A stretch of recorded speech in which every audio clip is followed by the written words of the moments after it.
from the worship of the Pitres was developed in Iran the worship of the Fravashis, who, being at first identical with the Pitres, with the souls of the departed, became by and by a distinct principle. The Fravasha was independent of the circumstances of life or death, an immortal part of the individual who existed before man and outlived him. Not only man was endowed with the Fravashi, but the angels too, and the sky, fire, waters, and plants. And by gods, I presume they mean the angels, the Ahuras and that sort of thing, but not. 38. This brings us to speak of a series of myths which have done much towards obscuring the close connection between the Avesta and the Vedic mythologies. I mean the myths about the heavenly life of Yama. In the Vedic, Yama, the son of Vivasvat, is the first man and therefore the first of the dead, the king of the dead. As such, he is the center of gathering for the departed, and he presides over them in heaven. In the Yamasadanam, as king of men, near Varuna, the king of the entities. His Avesta twin brother Yama, the son of Vivangat, is no longer the first man, as this character has been transferred to another hero of later growth, Gyo Maratan, yet he has kept nearly all the attributes which were derived from his former character. On the one hand, he is the first king and the founder of civilization.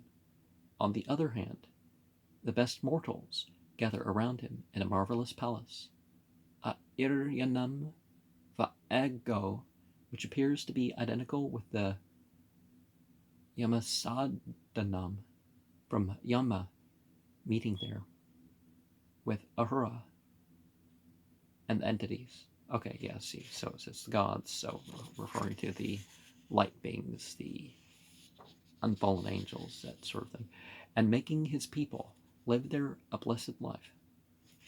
But by and by,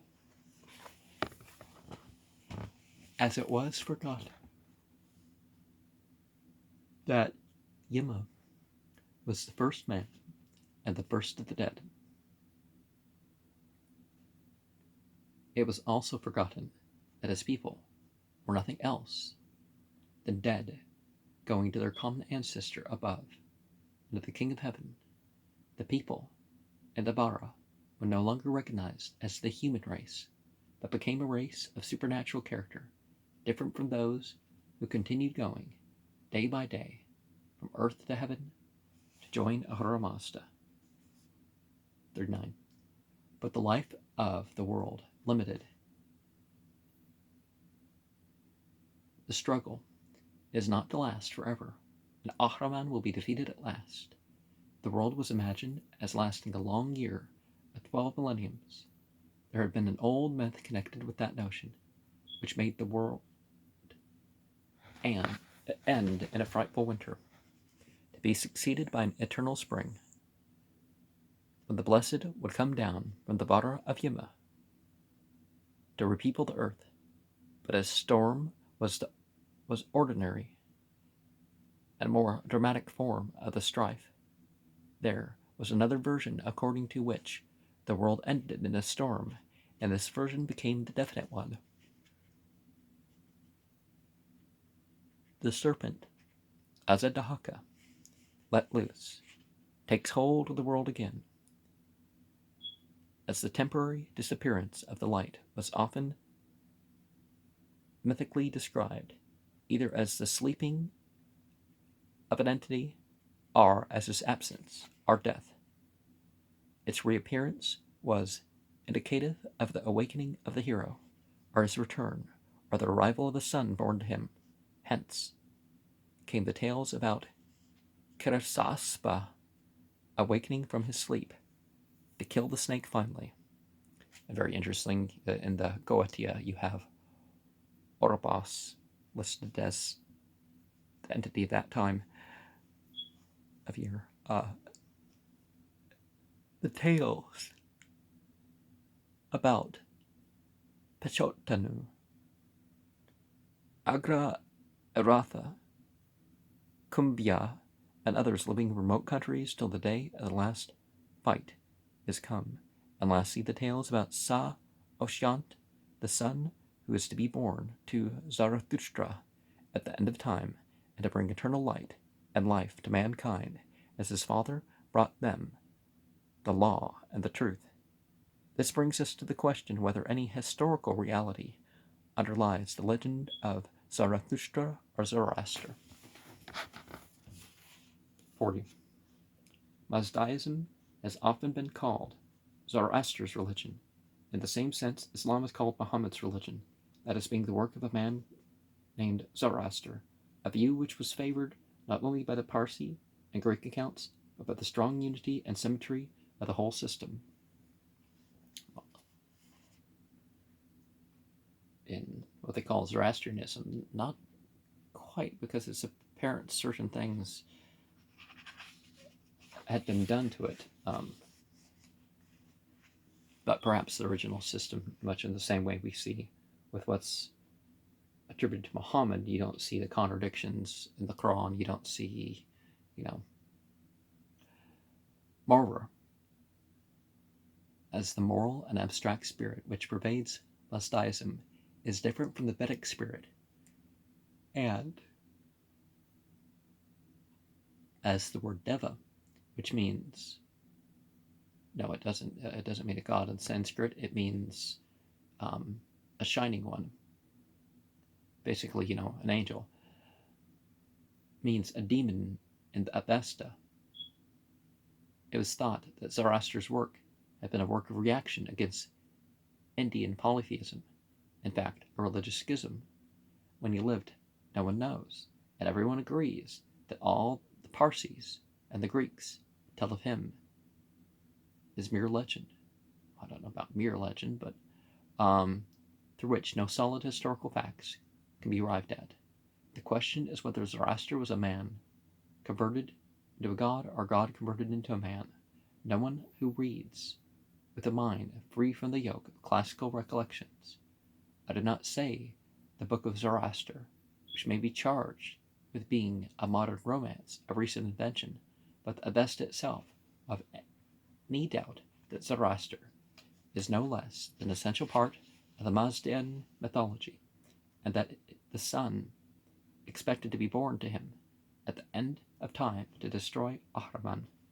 The same view as to the mythological character of Zoroaster was maintained, although with different arguments, by Professor Kern in an essay, Overhead Word Zarathustra, as I see from a short abstract of it, which Professor Max Willer kindly wrote for me. Zoroaster is not described as one who brings new truth and drives away error, but as one who overthrows the demons. He is the smiter of fiends, like Verefragna, Apam Napat, Testria, Vayu, or Karasaspa, and he is stronger and more valiant than Karasaspa himself. Well, certainly in one's own life, the hero deeds for you, or what counts most for you. The difference between him and them is that, whereas they smite the fiend with the material weapons, he smites them chiefly with the spiritual one, the word or prayer. We say chiefly because the holy word is not his only weapon. He repels the assaults of Ahriman with stones as big as a house, in which Ahura has given him, which were furnished, no doubt, from the same quarry as the stones which are cast at their enemies by Indra, by Agni, by the Maruts, or by Thor, which are the flame wherewith, as with a stone. The storm entities aim at the fiend, therefore his birth, like the birth of every storm entity, is longed for and hailed with joy as the signal of its deliverance by the whole living creation, because it is the end of dark and the arid region of the demon.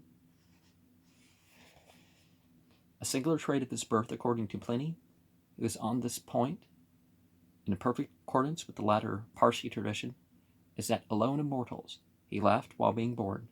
This shows that his native place is in the very same regions where the Vedic Maruts are born, these storm genii, born of the laughter of the lightning.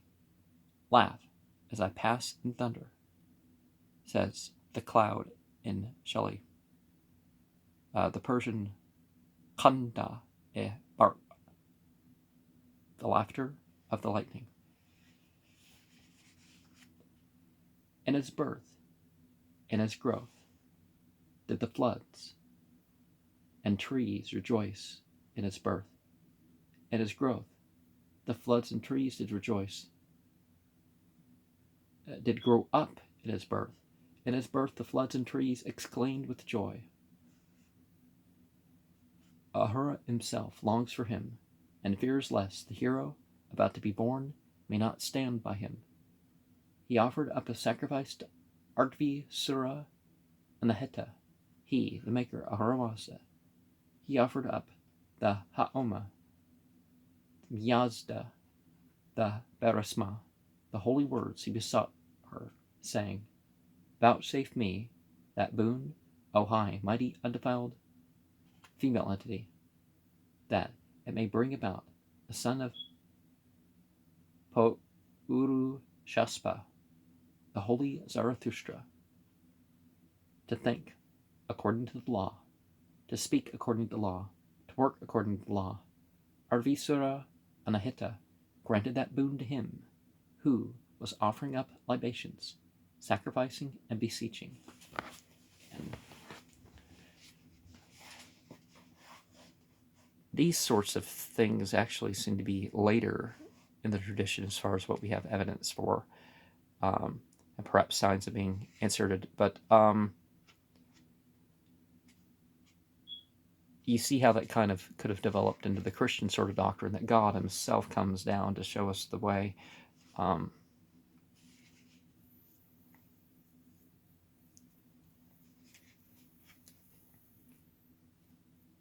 Zarathustra stands by Ahura. The fiends come rushing along from hell to kill him and fly away, terrified by his Vareno. Engra Ma'enu himself is driven away by the stones he hurls at him. But the great weapon of Zarathustra is neither the thunderstones he hurls, nor the glory with which he is surrounded. It is the word. The voice of the thunder, the Greeks recognized the warning of an entity which the wise understand, and they worshipped it as Asa Dios Agalas, the word messenger of Zeus, divine messenger, but the Romans worshipped it as a goddess. Fama. India adores it as the voice in the cloud. Vak Ambrenni, which issues from the waters, from the forehead of the Father, and hurls the deadly arrow against the foe of Brahman. So the word from above is either a weapon that kills or a revelation that teaches. In the mouth of Zarathustra it is both. Now he smites down Engra Ma'enu with the Ahuna Ba'irya Hunavar, as he would do with stones as big as a house, as he burns him up with the Asham Bahu, as with melted brass. Now he converses with Ahura on the mountain of the holy questions, in the forest of the holy questions. Any storm entity whose voice descends from above the earth may become a godlike messenger, a lawgiver, a Zarathustra. Nor is Zarathustra the only lawgiver, the only prophet of whom the Avesta knows. Gayo, Maratan, Yima, the bird, Karsiptan,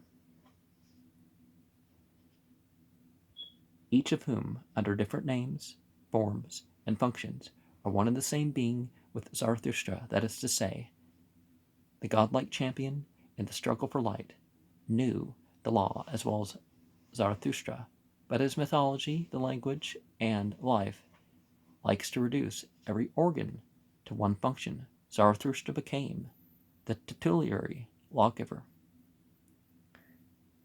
And this law is known as datum vita evo datum, as emanating from Ahura as it is Mathra Spenta, the holy word, which is the soul of Ahura.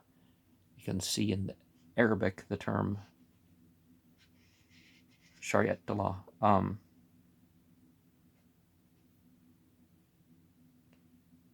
And the myth comes from the Avesta period. As he overwhelms Angra Mainyu during his lifetime by his spell, he is to overwhelm him at the end of time by the hands of a son yet unborn. 3 times he came near unto his wife, Rogve, and 3 times the seed fell upon the ground. The Ized Nere Asang took what was bright and strong in it and entrusted it to the Ized Anahita. At the appointed time it will be united again with a maternal womb.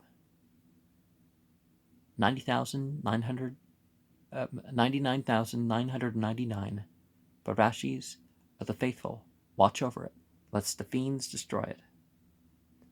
A maid bathing in the lake Kasaba will conceive by it and bring forth the victorious Sa Oshant.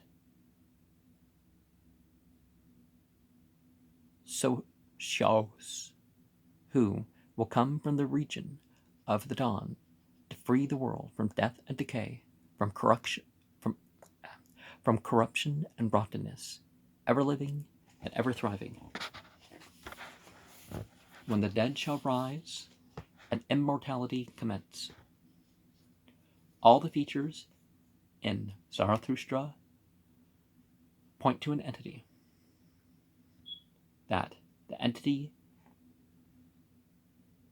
may have grown up from a man, that pre-existent mythic elements may have gathered around the name of a man born on earth, and by surrounded the human face with the aureola of an entity, may, of course, be maintained, but only on condition that one may distinctly express what was the real work of Zoroaster, that he raised a new religion against the Vedic religion. Well, we can't establish that it was a new religion. Perhaps like the Vedic religion, there's a revival of the old religion, the oldest religion.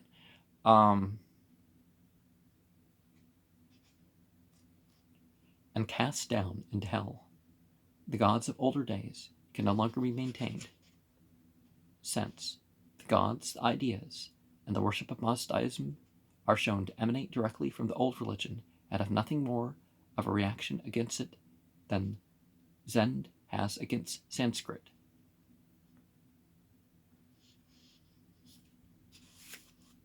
And yeah, we do find that these prophet figures don't come with a new language. They come using the old language, the old culture, but they express, they express the perennial faith, you could say. 41.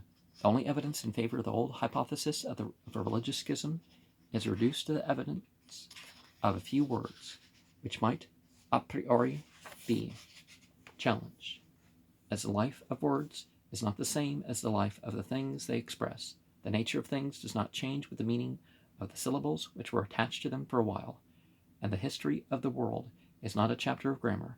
In fact, the evidence appealed to, when more closely considered, proves to speak against the very theory it is meant to support. The word Asura, which in Avesta means the Lord, and is the name of a supreme god, means a demon in the Brahmanical literature, but in the older religion of the Vedas it is quite august, as in the Avesta, and is applied to the highest deities, particularly the Varuna, the Indian brother of Ahura. This shows that when the Iranians and Indians sallied forth from their common native land, Asura continued for a long time, but to be the Lord in India as well as in Persia, and the change took place not in Iran but in India. The descent of the word Da'eva from a god to a demon is a mere accident of language. Well, people certainly worship the angels, but that's not really technically what the word meant. There were, in the Indo-Iranian language, 3 words expressive of divinity: Asura, the Lord; Yagata, the one who's worthy of sacrifice; Da'eva, the shining one. All 3 of those can actually not be actually considered to be gods, but are used outside that context at least. Asura became the name of the supreme god. Yagata was the general name of all gods. Now, as there were old Iranian formulae which depreciated the wrath of both men and devas, the shining ones, or invoke the aid of some entity against the hate and oppression of both men and shining ones.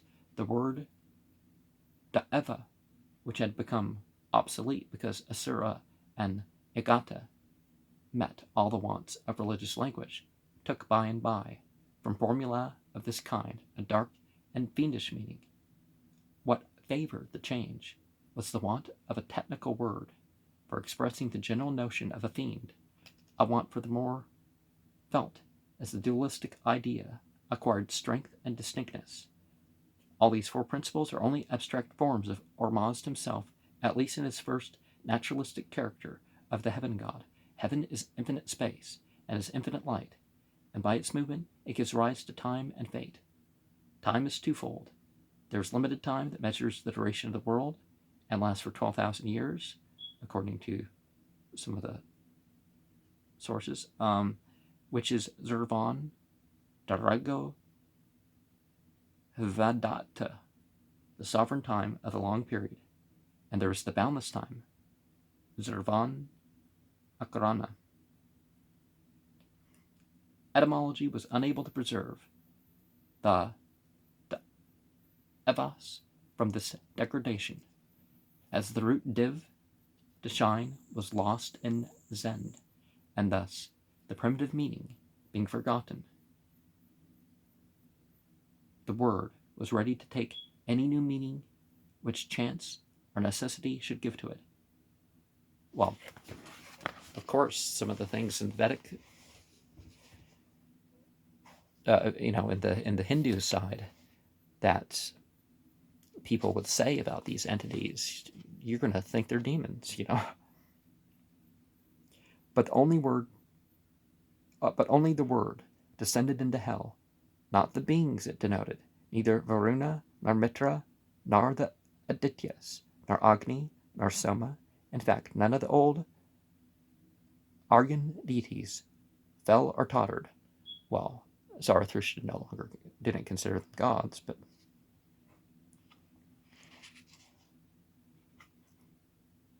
they didn't worship the sun, they didn't worship the fire, they didn't worship, and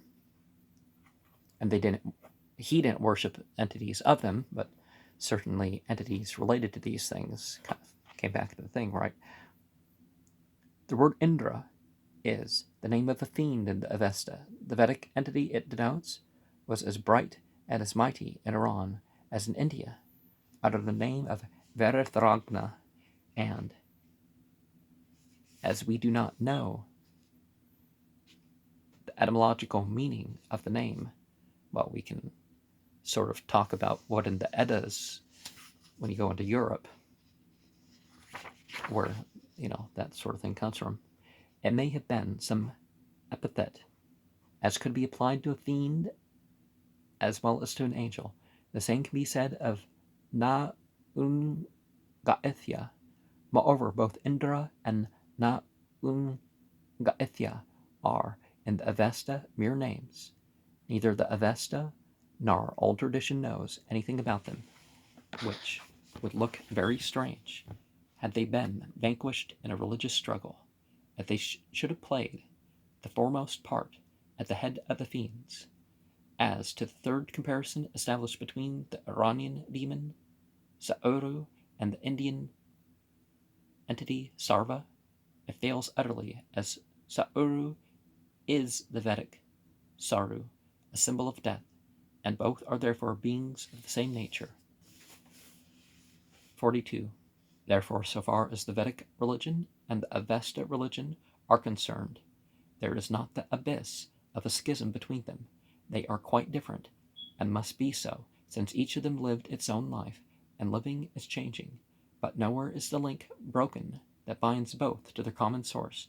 Nowhere in the Vesta is the effort of any man felt who, standing against the belief of his people, enforces upon them a new creed by the ascendancy of his genius, and turns the stream of their thoughts from the bed wherein it had flowed for centuries.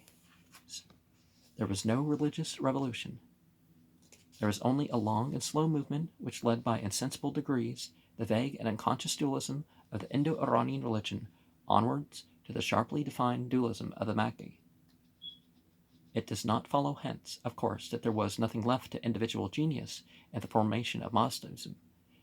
The contrary is evident a priori from the fact that Mazdaism expresses the ideas of a sacerdotal caste. It springs from the long elaboration of successive generation of priests, and the elaboration is so far from having been the work of one day and one man that the exact symmetry, which is the chief characteristic of Mazdaism, is still imperfect in the Vesta on certain most important points. For instance, the opposition of the 6 archfiends to the 6 archangels, which we find in Plutarch and in the Bundahis, was still unknown when the 10th Vargard of the Vendidad and the 19th Yast were composed, and the stars were not yet members of the Ormazdian army when the bulk of the 8th Yast was written. Well, saying they're unknown and just not mentioned in it, not the same thing. But the extensive listing out of angels and all that stuff was secondary and perhaps not part of the main scripture when the original was said. But certainly the priests have worked on and changed and whatnot over time. Some of it was accidental. I think in the 1700s they say that a change occurred because among the Parsis, because of some issues with the pronunciation that had occurred compared with what was written hundreds of years prior in Persia.